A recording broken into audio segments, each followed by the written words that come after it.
ত্রয়োদশ জাতীয় নির্বাচন ও গণভোটের তফসিল ঘোষণা আজ সন্ধ্যায় জাতির উদ্দেশ্যে ভাষণ দেবেন প্রধান নির্বাচন কমিশনার। উপদেষ্টা পরিষদ থেকে 2 ছাত্র উপদেষ্টার পদত্যাগ তফসিল ঘোষণার পর কার্যকর, কোন দল থেকে ভোট করবেন স্পষ্ট করেনি কেউ। খালেদা জিয়া চিকিৎসা নিতে পারছেন, দিচ্ছেন সারা, বললেন ডাক্তার জাহিদ। এবার কেড়ে চলবে চিকিৎসা, গুজব না ছড়ানোর আহ্বান। ঠাকুরগাঁও জেলায় বইছে নির্বাচনী উত্তাপ, গণসংযোগে ব্যস্ত প্রার্থীরা। অবকাঠামো উন্নয়নের পাশাপাশি কর্মসংস্থান চান ভোটাররা। হাতিয়ার একমাত্র নৌ অ্যাম্বুলেন্স বছরের পর বছর বিকল, সংকটাপন্ন রোগী বহনে চরম ভোগান্তি, ফের চালুর দাবি। কঠোর হচ্ছে যুক্তরাষ্ট্রের ভিসা প্রাপ্তি, দিতে হবে 5 বছরের সামাজিক যোগাযোগ মাধ্যম সহ সকল তথ্য, বাড়ছে উদ্বেগ। এবং লা লিগার পর চ্যাম্পিয়ন্স লিগেও হার রিয়াল মাদ্রিদের, লিগ টপার আর্সেনালের টানা 6ষ্ঠ জয়। আমন্ত্রণ, সংবাদ সকালে শুনছিলেন সুপার বোর্ড সংবাদ শিরোনাম। আপনাদের সঙ্গে আছি আমি অতসী সেন।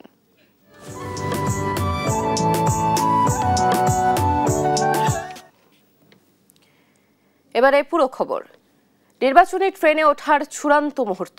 আজ সন্ধ্যা 6টায় জাতির উদ্দেশ্যে দেয়া ভাষণে ত্রয়োদশ জাতীয় নির্বাচন ও গণভোটের তফসিল ঘোষণা করবেন সিইসি এএমএম নাসির উদ্দিন। বুধবার বিকেলে এক ব্রিফিং এসব তথ্য জানান নির্বাচন কমিশন সচিব আখতার আহমেদ।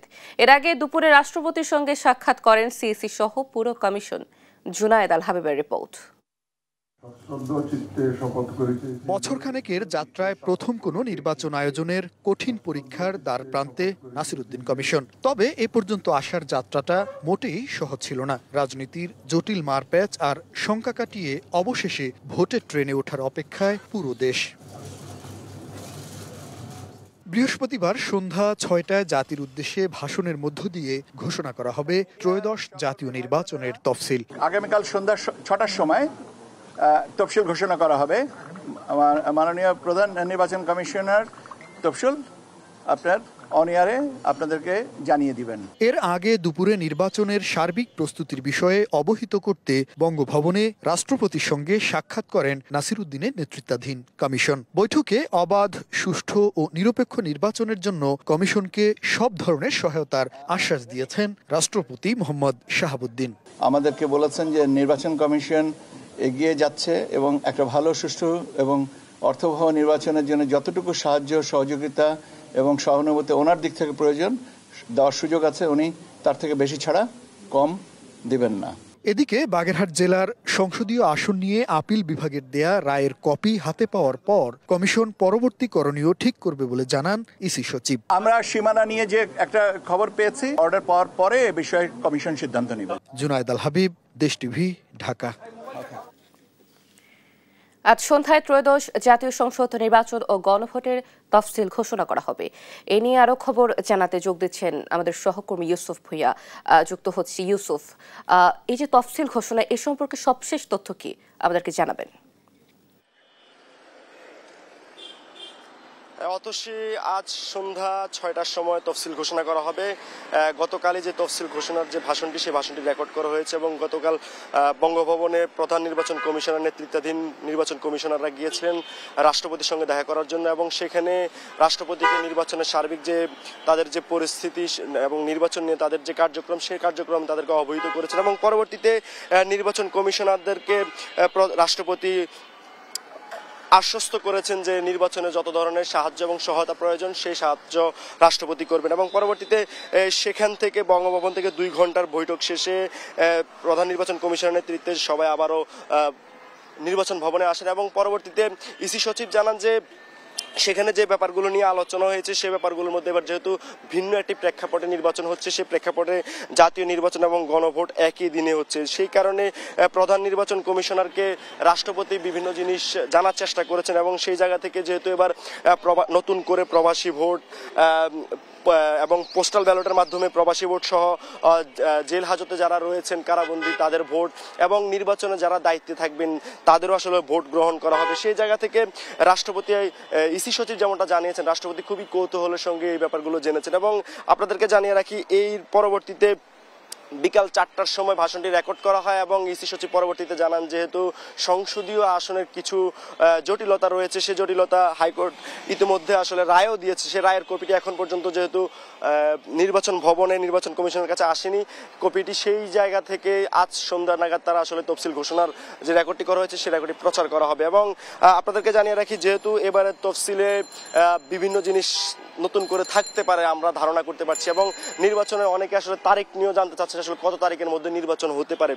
এখন পর্যন্ত আমাদের কাছে যে তথ্য রয়েছে সেই তথ্য অনুসারে আমরা বলতে পারি যে আগামী ফেব্রুয়ারির প্রথমার্ধেই 5 থেকে 12ই ফেব্রুয়ারির মধ্যে আসলে নির্বাচনটি হতে পারে যে কোনো একটি তারিখে। তার মধ্যে 8 থেকে 12ই ফেব্রুয়ারি যে কোনো একটি তারিখে হওয়ার সম্ভাবনা বেশি এখন পর্যন্ত আমরা যতটুকু তথ্য পেয়েছি। তবে আজ সন্ধ্যা নাগাদে আসলে নিশ্চিত হওয়া যাবে যে আসলে কখন 2026 সালে যে ত্রয়োদশ সংসদ নির্বাচন এবং গণভোট, সেই গণভোট কখন হচ্ছে। এবং সেই সঙ্গে শুধুমাত্র তফসিলে যে নির্বাচনের তারিখ ঘোষণা হচ্ছে সেটি কিন্তু নয়, তফসিলের মাধ্যমে আসলে নির্বাচনের যাবতীয় সম্পর্কিত আসলে খুঁটিনাটি আরো অনেক বিষয় রয়েছে, যে সিদ্ধান্ত রয়েছে সেই সিদ্ধান্তগুলো জানানো হবে। এবং আপনাদেরকে জানিয়ে রাখি, একটি নির্বাচন আয়োজনে যেসব কার্যক্রম গ্রহণ করা হয় তার সবকিছু বিবরণী আইনি ঘোষণা প্রক্রিয়াই হলো এই তফসিল। এবং এই তফসিল ঘোষণার মাধ্যমে আসলে বৈধভাবে তফসিল ঘোষণার মাধ্যমে আসলে বৈধতা শুরু হয় নির্বাচনের। এবং পরবর্তীতে যেমন তফসিলে যে ইস্যুগুলো থাকতে পারে তার মধ্যে অন্যতম আপনাদেরকে জানাতে পারি যে যারা প্রার্থী হিসেবে মনোনয়ন পাবেন তাদের আসলে যে তালিকা হালনাগাদ থেকে শুরু করে আচরণবিধি সহ সব ধরনের ইস্যু এই তফসিলের মাধ্যমে থাকতে পারে। তবে আরেকটি তথ্য জানিয়ে রাখি, কিছুক্ষণ আগেই ঠিক 10 মিনিট আগে আসলে প্রধান নির্বাচন কমিশনার তার যে কার্যালয় সেই কার্যালয়ে এসেছেন এবং সকালেই প্রধান নির্বাচন কমিশনের একটি বৈঠক হয়েছে। সেই বৈঠকটি প্রধান যিনি সিনিয়র সচিব রয়েছেন আক্তার আহমেদ তার নেতৃত্বে নিয়মিত যে বৈঠক অনুষ্ঠিত হয় সেই একটি বৈঠক অনুষ্ঠিত হয়েছে নির্বাচন ভবনে। তবে সন্ধ্যা 6টার সময় তফসিল ঘোষণা হবে এবং তফসিল ঘোষণার মাধ্যমে জাতিকে প্রধান নির্বাচন কমিশনার জানিয়ে দিবেন কবে হচ্ছে আগামী 2026 সালের সংসদ নির্বাচন এবং গণভোট। এ ছিল সর্বশেষ নির্বাচন ভবনের সামনে থেকে। ইউসুফ, ধন্যবাদ আপনাকে। দর্শক, নির্বাচন কমিশন ভবনের সামনে থেকে যুক্ত ছিলেন আমাদের সহকর্মী। আজ তো তফসিল ঘোষণা হবে সেই বিষয়ে সবশেষ যে তথ্য ছিল সেগুলোই আমাদেরকে জানাচ্ছিলেন তিনি। অন্তর্বর্তী সরকারের উপদেষ্টা পরিষদ থেকে পদত্যাগ করলেন উপদেষ্টা আসিফ মাহমুদ, সজীব ভুইয়া ও মাহফুজ আলম। বুধবার বিকেলে প্রধান উপদেষ্টার কাছে পদত্যাগপত্র জমা দেন তারা। তফসিল ঘোষণার সঙ্গে সঙ্গে তাদের পদত্যাগ কার্যকর হবে বলে জানিয়েছেন প্রধান উপদেষ্টার প্রেস সচিব। ত্রয়োদশ সংসদ নির্বাচনে অংশ নেওয়ার কথা জানিয়েছেন এই দুই তরুণ উপদেষ্টা, তবে কোন দল থেকে তা স্পষ্ট করেননি। তৌফিক মাহমুদ মুন্নার রিপোর্ট। 24শে জুলাই অভ্যুত্থান সামনে রেখে নেতৃত্ব দেওয়া আসিফ মাহমুদ সজীব ভুইয়া সে বছর 8ই আগস্ট গঠিত অন্তর্বর্তী সরকারের উপদেষ্টা হিসেবে শপথ নেন। সরকার গঠন করলে শ্রম ও যুব ক্রীড়া উপদেষ্টার দায়িত্ব পান আসিফ মাহমুদ। পরে শ্রম মন্ত্রণালয়ের বদলে স্থানীয় সরকার ও সমবায় মন্ত্রণালয়ের দায়িত্ব দেওয়া হয় আসিফ মাহমুদকে। 1 বছর 4 মাসের বেশি সময় দায়িত্ব পালন করে পদত্যাগ করেন আসিফ মাহমুদ সজীব ভুইয়া। বুধবার বিকেলে সচিবালয়ে জরুরি সংবাদ সম্মেলনে ডেকে উপদেষ্টা আসিফ মাহমুদ আবারও আগামী জাতীয় নির্বাচনে অংশ নেওয়ার কথা পুনর্ব্যক্ত করেন। তবে কোন দল থেকে নির্বাচন যাচ্ছেন তা স্পষ্ট করেননি তিনি। নির্বাচন কোথা থেকে করবো এই বিষয়ে এখনো চূড়ান্ত কোনো সিদ্ধান্ত হয়নি, তবে ঢাকা থেকে করবো। এখন পর্যন্ত পরিকল্পনা স্বতন্ত্র নির্বাচন করারই। আমার কারোর সাথে কোনো ধরনের আলোচনা হয় নাই। কেউ কোন আসন কোন রাজনৈতিক দল ফাঁকা রাখলো কি রাখলো না সেটা আমার দেখার বিষয় না। 24-এর গণ অভ্যুত্থানে মাস্টারমাইন্ড হিসেবে নেতৃত্ব দেওয়া মাহফুজ আলম একই বছরে 10ই নভেম্বর তথ্য উপদেষ্টা হিসেবে শপথ নেন। এর আগে অন্তর্বর্তী সরকারের প্রধান উপদেষ্টার বিশেষ সহকারী হিসেবে দায়িত্ব পালন করেন মাহফুজ আলম। সব মিলে তথ্য মন্ত্রণালয়ে 1 বছরের বেশি সময় ধরে দায়িত্ব পালন করে বুধবার বিকালে পদত্যাগপত্র জমা দেন। ধারণা করা হচ্ছে নির্বাচনে অংশ নিতেই এই ইস্তফা। এদিকে 2 ছাত্র উপদেষ্টা পদত্যাগের তথ্য নিশ্চিত করেছেন প্রধান উপদেষ্টার প্রেস সচিব শফিকুল আলম। তবে নির্বাচনের তফসিল ঘোষণা হলে এই পদত্যাগ কার্যকর হবে। প্রধান উপদেষ্টা প্রফেসর মোহাম্মদ ইউনূসের কাছে তাদের পদত্যাগপত্র জমা দিয়েছেন। উপদেষ্টারা রাষ্ট্রীয় অতিথি ভবন যমুনায় উপস্থিত হয়ে পদত্যাগপত্র জমা দিলে প্রধান উপদেষ্টা তা গ্রহণ করেন। বৃহস্পতিবারের উপদেষ্টা পরিষদের বৈঠকেও এই 2 ছাত্র উপদেষ্টা অংশ নেওয়ার কথা রয়েছে। তাদের পদত্যাগপত্র এফেক্টিভ হবে হচ্ছে ইলেকশন তফসিল ঘোষণার সাথে সাথে। এখন ইলেকশন তফসিল ঘোষণা যদি কালকে সকালে হয়ে যায় তাহলে তো ওনারা পারবেন না, আর যদি এটা পরে হয় তাহলে ওনারা থাকতে পারবেন। এটাই। তৌফিক মাহমুদ মুন্না, দেশ টিভি, ঢাকা। আইসিইউতে চিকিৎসাধীন BNP chairperson Khaleda Zia medical বোর্ডের চিকিৎসা নিতে পারছেন বলে জানিয়েছেন তার ব্যক্তিগত চিকিৎসক ডাক্তার AZM জাহিদ হোসেন। তিনি সাড়াও দিচ্ছেন, এখনই বিদেশে নেওয়া হচ্ছে না, এভারকেয়ার হাসপাতালেই চলবে চিকিৎসা।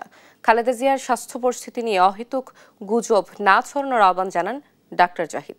বিস্তারিত নিয়াজ মোর্শেদের প্রতিবেদনে জানাচ্ছেন তামিম মাহবুব। দীর্ঘ 18 দিন ধরে রাজধানীর এভারকেয়ার হাসপাতালে চিকিৎসাধীন বিএনপি চেয়ারপারসন খালেদা জিয়া। তার শারীরিক অবস্থা এখনও অপরিবর্তিত। দেশি বিদেশি চিকিৎসকের নিবিড় তত্ত্বাবধানে থাকা সাবেক প্রধানমন্ত্রীর মেডিকেল বোর্ডের অন্যতম সদস্য পুত্রবধূ ডাক্তার জুবাইদা রহমান বুধবার বিকেল 5টায় সশরীরে চিকিৎসা কার্যক্রম তদারকিতে আসেন তিনি। এদিন বেগম খালেদা জিয়ার খোঁজখবর নিতে আসেন স্বরাষ্ট্র উপদেষ্টাও। সবশেষ শনিবারের পর বুধবার রাত 8:30টায় বিএনপি চেয়ারপারসনের চিকিৎসার সবশেষ অবস্থা নিয়ে ব্রিফ করেন মেডিকেল বোর্ডের সদস্য ও বিএনপি স্থায়ী কমিটির সদস্য ডাক্তার AZM জাহিদ হোসেন। তিনি জানান, এখনও বিদেশে নেওয়ার মতো অবস্থা নেই বেগম জিয়ার। এই অবস্থায় এভারকেয়ার হাসপাতালে চলবে চিকিৎসা।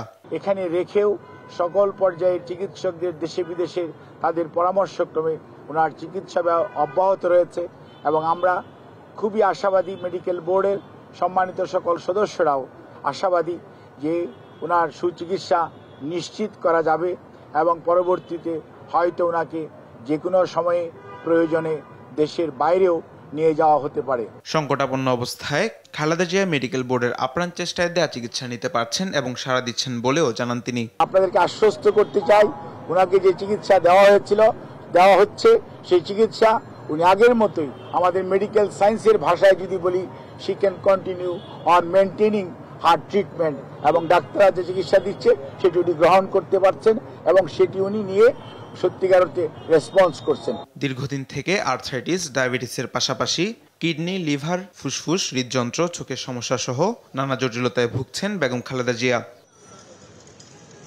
তামিম মাহবুব, দেশ টিভি, ঢাকা। রাজধানীর এভারকেয়ার হাসপাতালে চিকিৎসাধীন অবস্থায় রয়েছেন বিএনপি চেয়ারপারসন খালেদা জিয়া। সবশেষ খবর জানাতে সেখানে রয়েছেন সহকর্মী নিয়াজ মোর্শেদ। সরাসরি যুক্ত হচ্ছি তার সঙ্গে। নিয়াজ, নিশ্চয়ই শুনতে পাচ্ছেন আমাকে। খালেদা জিয়ার শারীরিক অবস্থা সম্পর্কে সবশেষ কি জানতে পেরেছেন আপনি আমাদেরকে জানাবেন।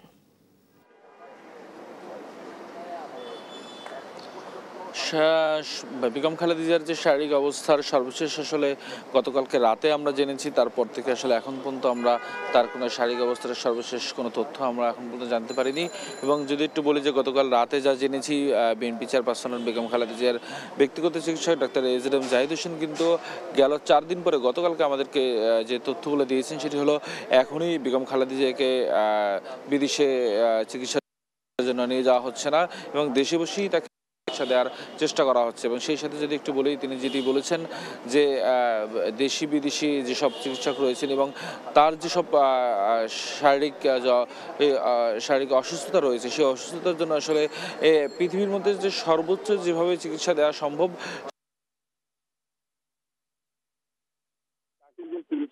দেওয়া হচ্ছে তিনি নিতে পারছেন এবং তিনি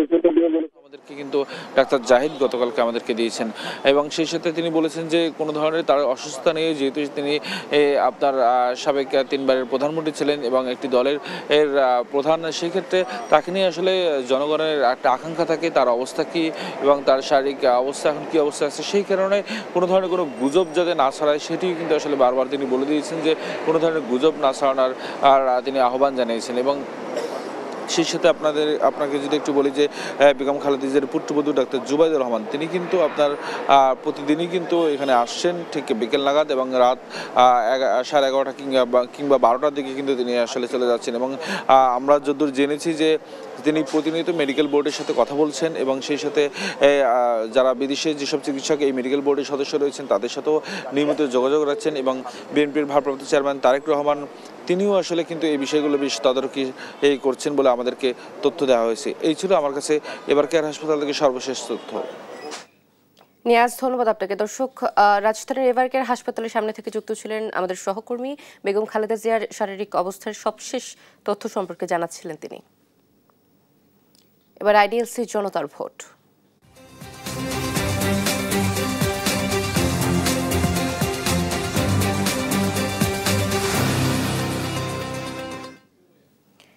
ইতিহাস, ঐতিহ্য আর সম্ভাবনাময় জেলা ঠাকুরগাঁও। ত্রয়োদশ জাতীয় সংসদ নির্বাচন সামনে রেখে দেশের অন্যান্য জেলার মতো ঠাকুরগাঁওয়ের 3টি সংসদীয় আসনও বইছে নির্বাচনী হাওয়া। প্রার্থীরা ব্যস্ত গণসংযোগে, আর ভোটাররাও তৈরি তাদের জনপ্রতিনিধি বেছে নিতে। তবে এ জেলার অন্যতম সমস্যা স্বাস্থ্য খাত, রাস্তাঘাটের অবস্থাও নাজুক। একই সঙ্গে বেকারত্ব দূর করতে কর্মসংস্থান সৃষ্টির দাবি ভোটারদের। ঠাকুরগাঁও থেকে সহকর্মী শাকিল আহমেদকে সঙ্গে নিয়ে তাইফুর রহমান তুহিনের প্রতিবেদন। ঠাকুরগাঁও সদর, পীরগঞ্জ, বালিয়াডাঙ্গি, হরিপুর ও রানীশংকৈল এই 5টি উপজেলা নিয়ে গঠিত ঠাকুরগাঁও জেলা। এখানে জাতীয় সংসদের 3টি আসন।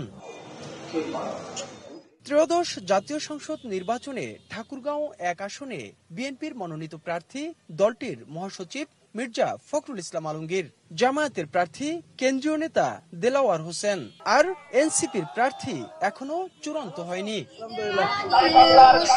ঠাকুরগাঁও 2 আসনে বিএনপির প্রার্থী ড্যাবের সাবেক মহাসচিব ডাক্তার আব্দুল সালাম, জামায়াতের প্রার্থী মাওলানা আব্দুল হাকিম, এনসিপির প্রার্থী রবিউল ইসলাম। ঠাকুরগাঁও 3 আসনে বিএনপির প্রার্থী জাহিদুর রহমান, জামায়াতের প্রার্থী মিজানুর রহমান, এনসিপির প্রার্থী গোলাম মুর্তজা সেলিম। এ জেলায় অন্য দলগুলোর প্রার্থী এখনো চূড়ান্ত হয়নি। স্থানীয়দের দাবি, ভোট এলেই প্রার্থীরা নানামুখী উন্নয়নের পরিকল্পনার কথা বললেও তা বাস্তবায়ন হয় না। তাই এবার সুযোগ এসেছে সঠিক প্রার্থীকে বেছে নেয়ার। ফসলের দাম দিবেন একটা। কৃষিকাজে কোনো যন্ত্রপাতি বা মেশিন টেশিন নাই, বা ওরকম ডিপ টিউবওয়েল নাই। এই বিএনপি সরকার আসলে আমার এই এলাকা আর বাংলাদেশের জন্য খুব ভালো হবে। ঠাকুরগাঁও 2 আসনে ডাক্তার সালামকে চাই আমরা। এরই মধ্যে জেলার 3টি আসনে প্রচার ও গণসংযোগে ব্যস্ত সময় পার করছে প্রার্থীরা। এটাই হয়তো আমার শেষ নির্বাচন। আমি আপনাদের কাছে, আপনাদের মানুষ হিসেবে আমি কাজ করার চেষ্টা করেছি। কৃষকদের উন্নয়ন, যোগাযোগের ব্যবস্থা করতে হবে, এখানে ইন্ডাস্ট্রি করে এই চাকরি সংস্থান করতে হবে। মানুষ পরিবর্তন চায়, মানুষের মধ্যে এখন পরিবর্তনের চিন্তা চেতনা।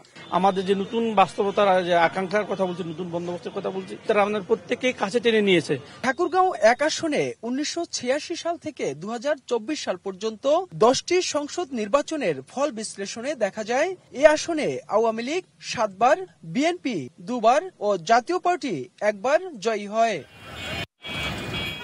আর 2 আসনে 2 বার কমিউনিস্ট পার্টি, 1 বার বিএনপি, 1 বার জাতীয় পার্টি আর 7 বার আওয়ামী লীগ প্রার্থী জয়ী হয়। ঠাকুরগাঁও 3-এ জাতীয় পার্টি 3 বার, ওয়ার্কার্স পার্টি 1 বার, কমিউনিস্ট পার্টি 1 বার আর আওয়ামী লীগ ও বিএনপির প্রার্থীরা 2 বার করে জয় পেয়েছে। ইতিহাস, ঐতিহ্য আর সম্ভাবনাময় জেলা ঠাকুরগাঁও। 3টি সংসদীয় আসন নিয়ে এই জেলায় গত আওয়ামী লীগ সরকারের আমলে লাগেনি তেমন উন্নয়নের ছোঁয়া। তাই আগামীতে যারা ক্ষমতায় আসবেন তাদের কাছে ভোটারদের প্রত্যাশা তারা জেলার উন্নয়নে সর্বোচ্চ ভূমিকা রাখবেন। তাইফুর রহমান তুহিন, দেশ টিভি, ঠাকুরগাঁও। নলকূপের পাশে প্রায় 30 ফুট গর্ত খোঁড়ার কাজ শেষ হলেও 19 ঘন্টায় উদ্ধার করা সম্ভব হয়নি শিশু স্বাধীনকে। বৃহস্পতিবার ভোর থেকে ফায়ার সার্ভিসের সদস্যরা সুড়ঙ্গ খোঁড়ার কাজ শুরু করছেন শিশুটিকে উদ্ধারের জন্য। বুধবার দুপুর 12:30টায় রাজশাহীর তানোর উপজেলায় পরিত্যক্ত গভীর নলকূপটিতে শিশুটি পড়ে যায়। শিশুটিকে উদ্ধারে ফায়ার সার্ভিসের কর্মীরা রাতভর অভিযান পরিচালনা করলেও শেষ খবর পাওয়া পর্যন্ত শিশুটি উদ্ধার করা সম্ভব হয়নি। তবে সকাল হতে না হতে উদ্ধার অভিযান স্থলে ভিড় জমিয়েছে শত শত উৎসুক জনতা। তাদের সরাতে বেগ পোহাতে হচ্ছে আইন শৃঙ্খলা বাহিনীর সদস্যদের। এর আগে বুধবার বিকেল থেকে গভীর রাত পর্যন্ত কয়েক দফা নলকূপের 30 ফুট গর্তে ফায়ার সার্ভিসের কর্মীরা ক্যামেরা নামানো হলেও ওপর থেকে পড়া মাটি ও খড়ের কারণে শিশুটি দেখতে পায়নি তারা।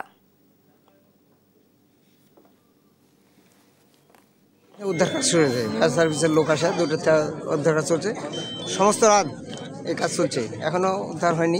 সিলেটে মধ্যরাতে মাত্র 5 মিনিটের ব্যবধানে 2 বার ভূমিকম্প অনুভূত হয়েছে। বুধবার দিবাগত রাত 2:20:31 প্রথমবার ভূমিকম্প অনুভূত হয়। এরপর 2:25:14 দ্বিতীয়বার ভূমিকম্পে কেঁপে ওঠে সিলেট। 2টি ভূমিকম্পেরই উৎপত্তি স্থল ছিল সিলেটের বিয়ানীবাজারে।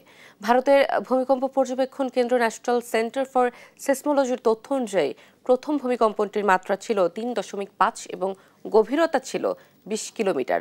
পরেরটির মাত্রা ছিল 3.3, এর গভীরতা ছিল 30 কিলোমিটার। এছাড়াও রাত 3টা 38 মিনিট 36 সেকেন্ডে বঙ্গোপসাগরে ভূমিকম্প আঘাত হানে। রিক্টার স্কেলের মাত্রা ছিল 4.3, এর গভীরতা ছিল 15 কিলোমিটার।